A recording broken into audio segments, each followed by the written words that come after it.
ब्राह्मण धरा पर ईश्वर के प्रतिनिधि है। मनुष्य के मस्तिष्क पर उनका हाथ अभय कवच होता है।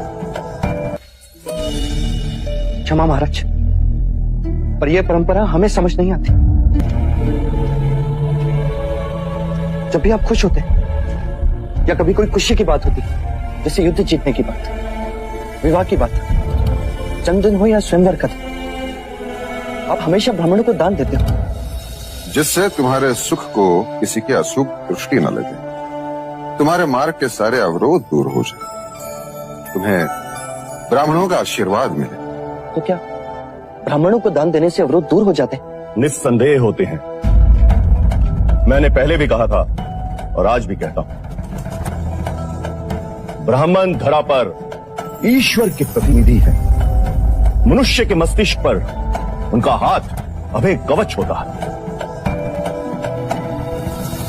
अरे, ये आपके पैरों को क्या हुआ? प्रातःकाल घर से चला था, मार्ग में ठोकर लग गई। अर्थात आप अपना ही हाथ अपने ही मस्तिष्क पर रखना भूल गए विप्र। अब कहना क्या चाहते हैं युवराज?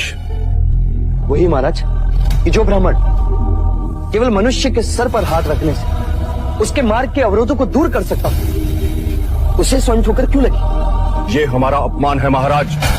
मेरा उद्देश्य आपको अपमानित करना नहीं, पर इस प्रश्न का उत्तर तो आपके पास भी नहीं। प्रत्येक मनुष्य को अपने कर्मों के अनुसार फल भुगतना पड़ता है।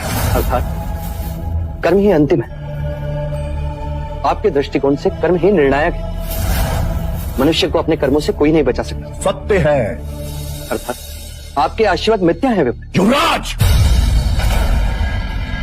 क्षमा विप्र, आप गुरु हैं, ज्ञानी, मुझे उद्दंड ना समझो।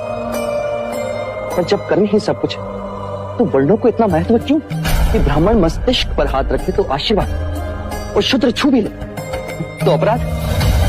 चन्ना! जी युवराज। इन सभी को रथ में रखो। इस दान का वितरण हम स्वयं करेंगे। जी युवराज। आओ यशोधरा।